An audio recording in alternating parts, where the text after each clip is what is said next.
This afternoon at 3 p.m. Eastern, we got the news everyone was dreading. In consultation with experts from within the Unified Command, the debris is consistent with the catastrophic loss of the pressure chamber. Upon this determination, we immediately notified the families. That's the man heading the multinational task force that has spent the last 4 days searching round the clock for the 5 people on board the Titan submersible. They've used planes, ships, a submarine, subsea robots, even remote-operated vehicles capable of descending all the way to the ocean floor, to the wreck of the Titanic itself, where the Titan was headed. But after an expensive, exhausting, and hopeful search, it is now believed the Titan was destroyed. Here's how it happened. Essentially, we found 5 different major pieces of debris that told us that it was the remains of the Titan.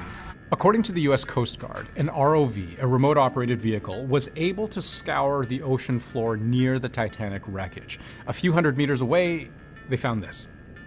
The initial thing we found was the nose cone, which was outside of the pressure hull.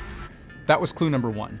Soon after, they found a large debris field where they found other components. They analyzed what they looked like, compared them to the design specs of the Titan submersible, and it seemed like a match. Shortly thereafter, we found a second smaller debris field. Within that debris field, we found the other end of the pressure hull, the aft end bell, which was basically comprised of the totality of that pressure vessel.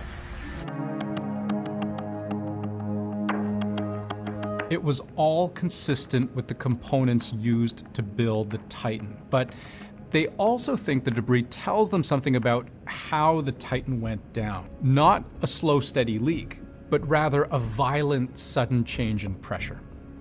This is an incredibly unforgiving environment down there on the seafloor, and the debris is consistent with a catastrophic implosion of the vessel. A catastrophic implosion is what can happen when you are subjected to the incredible pressure of being so deep underwater. You know, the Titan wreckage is about 13,000 feet below sea level.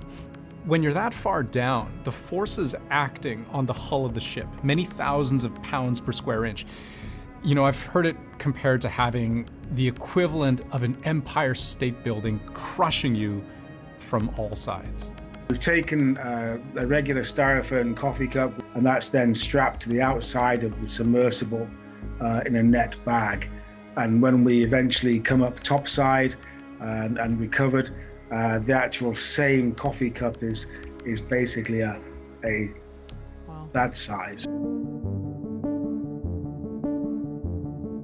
The big question right now is how such a catastrophic implosion could have happened. You know, it was an experimental sub. That was literally written on the death waiver passengers have to sign to be allowed on board. And a lot has been said about the cavalier attitude that the company's CEO had when it came to safety, innovation, and pushing the envelope with, you know, new materials never before used in a sub of this kind. But we also learned something from this afternoon's news conference that tells us about the timing of the implosion. You know, you'll recall the Titan lost contact with its mothership on the surface partway through its descent. This was on Sunday morning. They should have returned by the afternoon, but didn't. And it was only that evening the Coast Guard was alerted. Then it was roughly another day until a Canadian plane would arrive, dropping sonar buoys into the water. You can think of those like underwater microphones. It gave search teams listening capability. So here's the thing. There's this period between Sunday and Monday where nobody had any clue what was going on down there. And the suggestion seems to be, from the Coast Guard, that's when the implosion likely happened.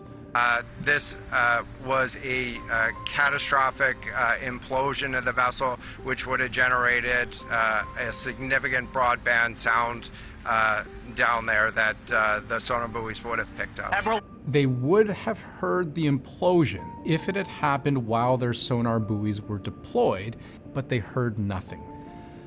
I mention this because it tells us something about what the crew's final moments might have been like.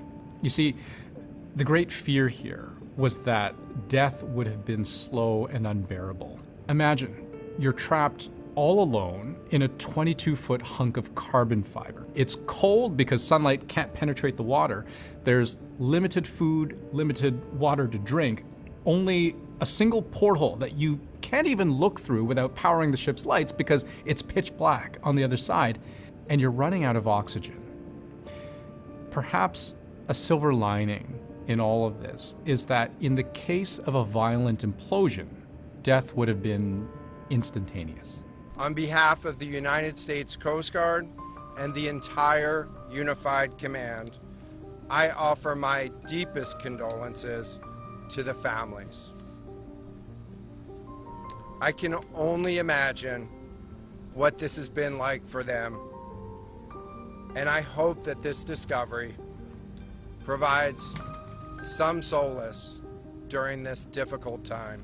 On board the Titan, Hamish Harding, a British billionaire explorer, Paul-Henri Nargeolet, a renowned French diver, Shahzada Dawood and his son Suleiman, two members of one of Pakistan's wealthiest families, and Stockton Rush, the CEO of OceanGate Expeditions, the company behind this doomed voyage, finding its final resting place not far from where the Titanic itself sank more than 100 years ago.